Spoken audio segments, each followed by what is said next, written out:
नमस्कार, मी वर्षा नलवडे आणि आपण बघत आहात लोकशाही मराठी। या बातमी बळीराजाच्या कृषी विशेष बुलेटिन मध्ये आपल्या सर्वांचं मी स्वागत करते आणि यानंतर काही कृषी विषयक बातम्यांचा घेऊयात झटपट आढावा। अवकाळीने झालेल्या नुकसानातील प्रशासनाने नुकसानग्रस्त द्राक्ष बागांचे पंचनामे केलेत, तर 37,500 एकर द्राक्ष बागांचं नुकसान हे शासन दरबारी नोंद झालंय। नुकसान झालेल्या द्राक्ष बागांना एकरी 3 लाखांचा फटका बसल्याची माहिती आहे। नोव्हेंबरमध्ये आलेल्या अवकाळी पावसाने पश्चिम विदर्भातील 11 लाख शेतकऱ्यांच्या 6,32,000 हेक्टरवरील खरीप तसेच रब्बी पिकांसह भाजीपाला आणि फळ पिकांचं मोठं नुकसान केलंय। यामध्ये 5ही जिल्ह्यांचे पंचनामे पूर्ण झाल्यानंतर बाधित शेतकऱ्यांना शासन मदतीसाठी आणि विभागीय आयुक्त निधी पांडे यांनी 671.92 कोटींची मागणी आता शासनाकडे केली आहे। चंद्रपुरात कृषी महोत्सव सुरू आहे। या महोत्सवामध्ये येणाऱ्यांचं लक्ष वेधतोय इथं आलेला राजकुमार हा रेडा। मुर्रा जातीचा हा रेडा 600 किलोचा असून त्याचं वय हे 4 वर्ष 6 महिने इतकं आहे। तर 6 वर्षांपूर्वी 40 लाखांना या रेड्याची मागणी करण्यात आली होती, मात्र मालकाने नकार दिला होता। तर चंद्रपूर जिल्ह्यातील बऱ्हाणपूर येथील केशव त्रिवेदी यांच्याकडे हा रेडा आहे। आर्णी तालुक्यातील जवळा या ठिकाणच्या एका शेतकऱ्याने आर्णी तहसील कार्यालयात आत्महत्येचा प्रयत्न केला होता, पण शेतकऱ्यावरचा तहसीलदारांनी आता गुन्हा दाखल केलाय। गौतम विलासराव गेडे असं आत्महत्येचा प्रयत्न करणाऱ्या शेतकऱ्याचं नाव आहे। Vashishthi milk and milk products या प्रायव्हेट लिमिटेड यांच्या माध्यमातून चिपळूणमध्ये 5 ते 7 जानेवारी दरम्यान कृषी आणि पशुधन संवर्धन महोत्सवाचं आयोजन करण्यात आलंय। त्या निमित्तानं कोकणातील शेतकऱ्यांना वेगळी ऊर्जा देखील मिळणार आहे। बळीराजाच्या मागे लागलेली अस्मानी सुलतानी संकटांची साडेसाती काही तुटत नाहीये, सुटत देखील नाहीये। आधी दुष्काळ, नंतर आता अवकाळी पाऊस, गारपीट, जनावरांना लंपी आजार आणि आता दुबळ्या जनावरांना लाळ्या खुरकत रोग झालाय। यातून आता जनावरांना वाचवण्यासाठी बळीराजाची केविलवाणी धडपड सुरू आहे। रायगडच्या मातीत पिकलेल्या कलिंगड फळाला आता परदेशात मोठी मागणी वाढली आहे। रायगडच्या मळ्यावरील आता कलिंगड चक्क परदेशात निघालेत, तर सुप्रीत जातीच्या कलिंगडाला परदेशात मागणी वाढली आहे। गतवर्षी कांद्याला चांगला भाव असल्याने यावर्षी लातूर जिल्ह्यात मोठ्या प्रमाणात शेतकऱ्यांनी कांदा उत्पादन घेतलंय। सध्या लातूर जिल्ह्यात कांदा काढणीला सुरुवात झाली आहे, मात्र सध्याच्या बाजारभावानुसार कांदा लावणीचा खर्च पदरी पडेल की नाही या चिंतेत आता कांदा उत्पादक शेतकरी सापडला आहे। ऊसतोड वाहतूक कामगार संघटनांची आज शिर्डीत बैठक पार पडते आहे। शरद पवार, पंकजा मुंडे यांच्या उपस्थितीत ही बैठक पार पडणार आहे। कृषी तंत्रज्ञानात महिलांचा सहभाग वाढावा यासाठी पालकमंत्री दादा भुसे यांच्या माध्यमातून क्रांतीसूर्य ज्योती सावित्रीबाई फुले यांच्या आता जयंतीनिमित्त मालेगाव तालुक्यातील प्रगतशील महिला शेतकरी यांचा अभ्यास दौरा सहल आयोजित करण्यात आली आहे। यानंतर काही बातम्या सविस्तर बघूयात। Vashishthi milk and milk products या प्रायव्हेट लिमिटेड यांच्या माध्यमातून आता चिपळूणमध्ये 5 ते 7 जानेवारी दरम्यान कृषी आणि पशुधन संवर्धन महोत्सव होतोय। त्या निमित्तानं कोकणातील शेतकऱ्यांना वेगळी ऊर्जा मिळणार आहे। याबाबत Vashishthi milk and milk products या प्रायव्हेट लिमिटेडचे चेअरमन प्रशांत यादव यांच्यासोबत संवाद साधलाय। आमचे प्रतिनिधी निसार शेख यांनी आपण पाहूयात। वाशिष्ठी डेअरी मिल्कच्या माध्यमातून 5 ते 7 जानेवारी कृषी व पशु प्रदर्शन चिपळूण कृषी महोत्सव साजरा होत आहे। आपल्याबरोबर सर्व आहेत। प्रशांत यादव, काय सांगाल? दिनांक 5, 6, 7 जानेवारी रोजी आपण वाशिष्ठी डेअरीच्या माध्यमातून कृषी आणि पशु महोत्सव पहिल्यांदाच कोकणामध्ये आपण हा साजरा करतोय आणि मोठ्या प्रमाणात हे प्रदर्शन शेतकरी आणि शेतीशी निगडीत असलेल्या सर्वांना खूप असं उपयुक्त ठरणार आहे आणि या प्रदर्शनामुळे कोकणात नक्की पशुधन आणि शेतकरी यांना याचा भविष्यात चांगला उपयोग होणार आहे। नेमका कार्यक्रम कसा असेल, काय सांगाल? 5, 6, 7 3 दिवस हा कार्यक्रम आहे। या कार्यक्रमामध्ये जवळजवळ शेतीशी निगडीत असणारे आणि जनावरांशी निगडीत असलेले नामांकित कंपन्यांचे जवळजवळ 100च्या आसपास स्टॉल आलेले आहेत। या स्टॉलच्या माध्यमातून आपल्या शेतकऱ्यांना आपल्या दुग्ध व्यवसाय वाढीसाठी असेल किंवा शेतीच्या वाढीसाठी ज्या ज्या गोष्टींची आवश्यकता आहे, जे तंत्रज्ञान आवश्यक आहे, ज्या ज्या साधनांची उपलब्धता हवी अशा सर्व गोष्टी या ठिकाणी पाहायला मिळतील. बळीराजाच्या मागे लागलेली अस्मानी सुलतानी संकटांची साडेसाती काही सुटताना दिसतच नाहीये. आधी दुष्काळ, नंतर अवकाळी पाऊस, गारपीट, जनावरांना लंपी आजार आणि आता दुभत्या जनावरांना लाळ्या खुरकत रोग झालाय. यातून जनावरांना वाचवण्यासाठी बळीराजाची केविलवाणी धडपड सुरू आहे. याबाबत आमचे प्रतिनिधी विशाल मोरे यांनी पशुवैद्यकीय डॉक्टर जावेद खाटिक यांच्यासोबत संवाद साधलाय. तो देखील आपण पाहूयात. हा रोग आलेला आहे, दुष्काळी परिस्थिती साहेब. जनावरांना चारा नाही, अवकाळी पाऊस पडला, त्याच्यानंतर तो लंपी आजार आला. लंपी आजारानंतर आता लाळ्या खुरकत आला आहे. जनावरांना मुळातच चाऱ्याची टंचाई. त्याच्यात शेतकऱ्यांनी जगायचं का मरायचं याच्यावर शासनाने काहीतरी निर्णय घेतला पाहिजे आणि शेतकऱ्यांच्या पाठीशी उभं राहिलं पाहिजे. यंदा आंब्याचा नियमित हंगाम हा मार्च महिन्यात सुरू होण्याची शक्यता वर्तवली जाते. अवकाळी पाऊस, थंडीचं अत्यल्प प्रमाण आणि धुकं यामुळे आंबा हंगाम आता लांबणीवर म्हणजेच मार्चमध्ये जाण्याची शक्यता आहे. याबाबत देवगडच्या रामेश्वर संशोधन केंद्रानं देखील दुजोरा दिलाय. सप्टेंबर ऑक्टोबर महिन्यात 5 ते 10%, नोव्हेंबर डिसेंबर महिन्यात 30 ते 40% आणि जानेवारीमध्ये उर्वरित मोहोर हा टप्प्याटप्प्यानं येण्याची प्रक्रिया सुरू आहे.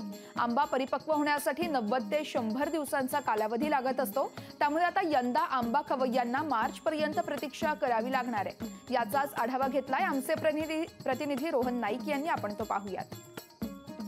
यंदा हापूसचा हंगाम 3 टप्प्यात होण्याची शक्यता आहे आणि जो शेवटचा टप्पा असेल तो मार्च महिन्यात होण्याची शक्यता आहे.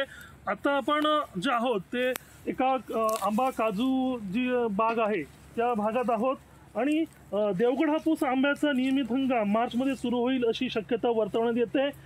यावर्षी जे 3 टप्पे आहेत त्यामध्ये मार्च, नोव्हेंबर ते डिसेंबर, सप्टेंबर, ऑक्टोबर आणि जानेवारीचा हा जो टप्पा सुरू झालेला त्यामध्ये आहे. आणि सप्टेंबर महिन्यातील आंबा परिपक्व होण्यासाठी जवळपास 110 ते 115 दिवस लागतात. तर नोव्हेंबर डिसेंबर महिन्यात आलेला आंबा परिपक्व होण्यासाठी 105 ते 110 दिवस लागतात. तर जानेवारी म्हणजे आत्ताच्या महिन्यापासून जो आंबा परिपक्व होतो तो 95 ते 98 दिवसांचा कालावधी लागतो. एकंदरीत हा जो उशिराने आंबा तयार होण्याची जो हे आहे त्यामध्ये प्रामुख्याने अवकाळी पाऊस असेल, धुकं असेल किंवा ढगाळ वातावरण, ही 3 कारणांमुळे हा आंब्याचा जो हंगाम आहे तो मार्चमध्ये होणार आहे. त्यामुळे एकंदरीत जे पर्यटक येणार आहेत सिंधुदुर्गात असतील किंवा जे चाकरमानी वगैरे येणार आहेत त्यांच्यासाठी आंबा हा चाखायला मिळणार तो मार्च महिन्यानंतरच. कॅमेरा पर्सन सुरेशचा रोहन नाईक, लोकशाही मराठी, सिंधुदुर्ग. धाराशिव जिल्ह्यातील शेतकऱ्यांसमोर सातत्यानं नवनवीन संकट उभे राहत असतात. तर खरीप हंगाम वाया गेल्यामुळे आता शेतकरी रब्बी हंगामाच्या भरोशावरती आहेत. त्यातच सुरळीत वीज पुरवठा होत नसल्यानं शेतकऱ्यांना शेतीला पाणी कसं द्यायचं असा प्रश्न उभा राहिलाय. तर वीज पुरवठा सुरळीत नसल्यानं पीक अक्षरशः वाळत आहेत आणि त्यामुळेच आता शेतकरी हवालदिल झाल्याची माहिती आहे. त्यामुळे मुख्यमंत्री, उपमुख्यमंत्री हे केवळ वरून सुरळीत वीज पुरवठा देण्याच्या घोषणा करतात, मात्र शेतात आम्ही आहोत, मुख्यमंत्री उपमुख्यमंत्री नाहीयेत असं म्हणत आता तात्काळ वीज पुरवठा करा अन्यथा आंदोलन करण्याचा इशारा कळंब तालुक्यातील सात्रा या गावातील शेतकऱ्यांनी दिला आहे. खरीपाच्या हंगामामध्ये नैसर्गिक संकट झेलल्यानंतर धाराशिव जिल्ह्यातील शेतकरी जो आहे तो आता पुन्हा एकदा खरीपात अडचणीत आलेला पाहायला मिळत आहे. विजेचा जो प्रश्न आहे तो वारंवार धाराशिव जिल्ह्यातील शेतकऱ्यांना भेडसावताना पाहायला मिळतो. आपण या ठिकाणी धाराशिव जिल्ह्यातील सात्रा या गावामध्ये आहोत. या ठिकाणी जर पाहिलं तर वीज नसल्यामुळं या गावातील जी काही शेती आहे त्यातील जी काही पिकं आहेत ती कुठेतरी आता अशा पद्धतीनं सुकताना पाहायला मिळत आहेत. ही जी पिकं आहेत ती आता वाळताना आपण कुठेतरी पाहतोय. आपल्यासोबत शेतकरी आहेत. मला सांगा काय परिस्थिती आहे नेमकं आता ही वीज नाही त्यामुळे तुमच्या शेतातली पिकं? सर, वीज आमची काही 20 ते 25 दिवस झाला आमचे ट्रान्सपोर्ट जळालेला नसताना कळंबचा जळालेला आहे. मग आमचं सर्किट बंद केलेलं आहे. सात्रा, खोदला आणि भाटसंगीचं आणि कळंबला जोडलेलं आहे. आम्हाला 3 दिवसाला 1 ते 2 तास लाईट देतात. ते सगळ्याचा लोड असल्यामुळं लाईट 10 ते 15 मिनिट बी चालत नाही. तर आमचा ट्रान्सपोर्ट आमचं सर्किट सेपरेट चालू करून द्यावा. कळंबचा प्रॉब्लेम काय असेल त्यांचा सॉल्व्ह करावा. नसता आम्ही अमर उपोषणला 10 तारखेच्या पुढून बसणार आहेत. काय सांगाल, काय सातत्यानं असा प्रॉब्लेम जे आहे प्रत्येक सीझन जे आहे त्या प्रत्येक सीझनाला हेच चालू आहे त्यांचं ट्रान्सफर जळाला 10 दिवस महिना येत नाही पुन्हा नंतर तो ट्रान्सफर. आणि एक वेळेस शेतकऱ्याचा सीझन निघून गेल्यानंतर काय उपयोग आहे त्याचा? पुन्हा 12 महिने तुम्ही लाईट उन्हाळ्यात देता, उन्हाळ्यात काही शेतकऱ्याला पाणी नसतं. आता काय पुढचं? आता मोटरा चालू नाही, काहीच नाही. आता रब्बी हंगाम तर गेले तर जमा आहे पुन्हा. काय इशारा काय आता द्याल पुढे? काय इशारा द्यायचा? काय शासनाला त्याचं काही हेच नाही. आणि ही पुन्हा नंतर वीज बिल आंदोलन करणार शेतकरी जे आहेत ते आम्ही आंदोलन देखील करू असं कुठेतरी इशारा सरकारला देताना पाहायला मिळतो. ओंकार कुलकर्णी, लोकशाही मराठी, धाराशिव. बातमी आता रायगडमधून आहे. रायगडच्या मातीत पिकलेल्या कलिंगडांना परदेशात मोठी मागणी वाढली आहे. रायगडच्या मळ्यातील कलिंगड चक्क परदेशात निघालेत. सुप्रीत जातीच्या या कलिंगडाला खरं तर आता परदेशात मागणी वाढल्याची माहिती आहे. कोकणासह रायगडमधल्या सुशिक्षित तरुणाने आपली पावलं शेतीकडे वळवल्यामुळे आता शेतीमध्ये एक नवी क्रांती पाहायला मिळते. रायगड जिल्ह्यातल्या माणगाव तालुक्यामध्ये रोहन साळवी या उच्च शिक्षित तरुणाने 9 एकर जागेवरती कलिंगडाचा मळा फुलवला होता. सध्या आपण त्याच मळ्यामध्ये आहोत. दृश्यांमधनं पाहू शकताय. जवळपास 50 ते 60 दिवसांच्या अथक मेहनतीनंतर सुप्रीत प्रकाराचा जो कलिंगड आहे त्याचं उत्तम पद्धतीचं पीक आता रोहन साळवीच्या मळ्यामध्ये पाहायला मिळतंय. अर्थातच कोणत्याही सुविधा नव्हत्या, मात्र सोलर पॅनलचा वापर करून या ठिकाणी ऊर्जेची व्यवस्था त्यांनी केली. त्यानंतर कलिंगडाच्या रोपांना पाणी कसं पोचेल, फवारणी कशी होईल यासाठी अत्याधुनिक तंत्रज्ञानाचा वापर केला आणि त्याची फलश्रुती आपण पाहू शकताय. ही जी गाडी आहे ही कोकणातला पहिली गाडी आंतरराष्ट्रीय बाजारामध्ये जाते आणि ती देखील रायगड जिल्ह्यातलं कलिंगड घेऊन. सुप्रीत या प्रकाराचं हे कलिंगड आहे. साधारणतः 3.5 किलो कमीत कमी जर का वजन असेल तरच त्याला आंतरराष्ट्रीय बाजारामध्ये किंमत असते. मुंबई, नवी मुंबईतील व्यापाऱ्यांनी या ठिकाणी सर्वे केल्यानंतर रोहन साळवी यांनी जी लागवड केली होती त्यांनी जे पीक घेतलेलं आहे सुप्रीत कलिंगडचं ते आंतरराष्ट्रीय बाजारासाठी योग्य असल्याचं मत झालं आणि कोकणातली ही पहिली गाडी दुबई, मस्कत आणि हाँगकाँग या 3 देशांमध्ये जो माल जाणार आहे त्यासाठी या ठिकाणचं निवडक माल हे आंतरराष्ट्रीय बाजारात जाताना पाहायला मिळते. रोहन साळवी यांनी जवळपास 60 ते 70 दिवस जी मेहनत घेतली त्या मेहनतीमुळे आज रायगडच्या मातीतील कलिंगड परदेशात जात असल्याचा एक वेगळाच आनंद साळवी कुटुंबीय या शेतकऱ्यांच्या चेहऱ्यावर पाहायला मिळते. कॅमेरामन प्रितेशसह भारत गोरेगावकर, लोकशाही मराठी, रायगड. जळगाव जिल्ह्यामध्ये केळी पीक विम्यापासून वंचित असलेले शेतकरी आता आक्रमक झाले. रावेर तालुक्यातील तांदलवाडी गावात शेतकरी आक्रोश मोर्चाच्या माध्यमातून नेते आणि पुढाऱ्यांना गावबंदी करतायत, तर शेतकऱ्यांनी मतदानावरती देखील बहिष्कार टाकलाय. जिल्ह्यातील सुमारे 10,000 पेक्षा जास्त शेतकरी हे केळी पीक विम्यापासून वंचित आहेत. याबाबत सतत त्यांनी आंदोलन, निवेदन देऊन देखील न्याय मिळत नसल्यानं अखेर शेतकऱ्यांनी आता नेते आणि पुढाऱ्यांना गावबंदी केली आहे, तसेच मतदानावरती देखील बहिष्कार टाकण्याचा पवित्रा घेतलाय.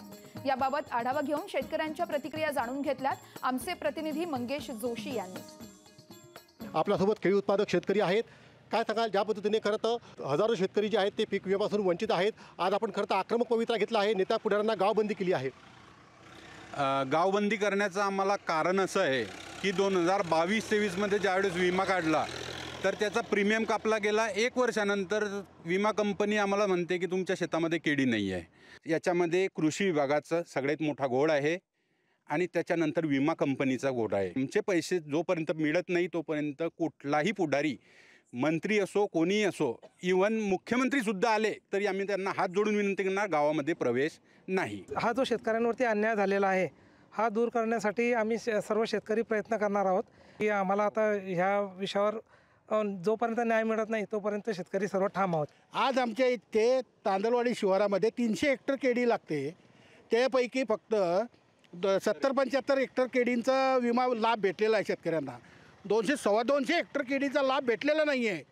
मग एवढा आमचा पंचक्रोशीमध्ये आम्ही दरवर्षी केळी असते. आमचा ड्राय एरिया नाही आहे, ग्रीन झोनमध्ये आम्ही येतो आणि आमच्यावर तुम्ही असं जर केळी असल्यावर तुम्ही आम्हाला असा अन्याय करताय तर मग हा कुठला प्रश्न आहे? आम्ही भांडायचं कोणाशी? म्हणून आम्ही एवढा कडक पवित्रा घेतला आणि याच्या पुढे आम्ही रस्ता रोको करू. अजून याच्याविषयी कडक जे काय करता येईल तेवढं आम्ही करू. नक्कीच आपण बघतोय खरं तर केळी पीक विम्यापासून वंचित असलेले शेतकरी हे आक्रमक झाले असून यापूर्वी मराठा आरक्षणाच्या मुद्द्यावरून राज्यभरात अनेक गावांमध्ये खरं तर नेते पुढाऱ्यांना गावबंदी करण्यात आली होती. मात्र पीक विम्यापासून वंचित असलेले शेतकरी हे आक्रमक झाले असून पुन्हा एकदा आता नेते पुढाऱ्यांना गावबंदीचा सामना हा करावा लागणार आहे. मंगेश जोशी, लोकशाही मराठी, जळगाव. गतवर्षी कांद्याला चांगला भाव असल्यानं यावर्षी लातूर जिल्ह्यात मोठ्या प्रमाणामध्ये शेतकऱ्यांनी कांदा उत्पादन घेतलंय. सध्या लातूर जिल्ह्यात कांदा काढणीला सुरुवात झाली आहे. मात्र सध्याच्या बाजार भावानुसार कांदा लावणीचा खर्च पदरी पडेल की नाही या चिंतेत आता कांदा उत्पादक शेतकरी सापडलाय. कांदा उत्पादक शेतकऱ्यांच्या नेमक्या काय अडचणी आहेत आणि काय मागण्या आहेत या संदर्भात कांदा उत्पादक शेतकऱ्यांच्या बांधावर शेतकऱ्यांसोबत जाऊन बातचीत केली आमचे प्रतिनिधी सचिन अंकुलगे यांनी. आपण पाहूयात. आपल्यासोबत सध्या इथले कांदा उत्पादक शेतकरी नागेश भोंग हे आपल्यासोबत आहेत. आपण त्यांच्याकडनं जाणून घेऊयात की सध्या कांद्याच्या भावाची काय परिस्थिती आहे आणि काय. नागेशजी सांगा की सध्या कांद्याचा भाव काय आहे आणि तुम्ही किती कांदा लावलेला आहे, काय उत्पन्न आहे? आता मी 1.5 एकर कांदा लावलेला आहे, परंतु हे आता सध्या 17-18 रुपये मार्केट चांगल्या कांद्याला आहे. त्याच्यापैकी 2-4 मार्केट पडते. त्याचे 17 मोठा गेला तर त्याच्यापेक्षा लहान जातो 10-11, त्याच्यापेक्षा लहान जातो 7-8, बारका एकदम जातो 5-6 रुपयानं. तरी असे सरासरी करता 1.5 एकरमध्ये 10 टन कांदा होऊ शकतो. 10 टन कांदा झाला तर सरासरी इथं पट्टी फाटाली 70-75 हजार आणि खर्च बी अपेक्षित धरला तर तेवढाच आहे. त्याच्यामुळं काय शेतकऱ्याला काय रुपये शिल्लक राहण्याचे चिन्ह नाही.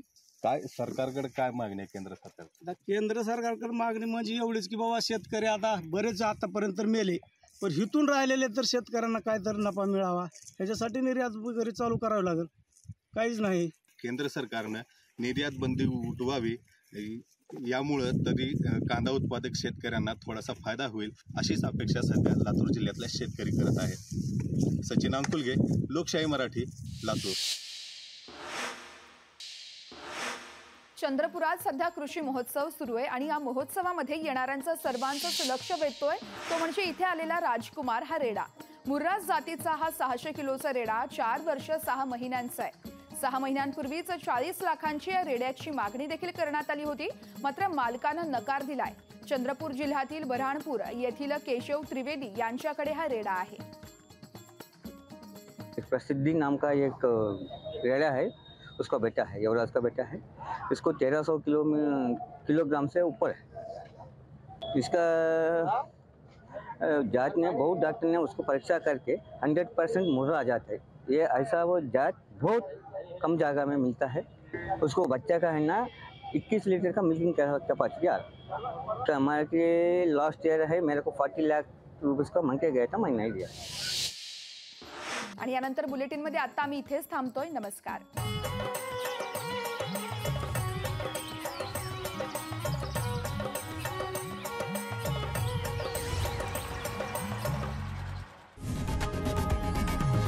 लोकशाही मराठी ऐका, पहा, जागरूक रहा.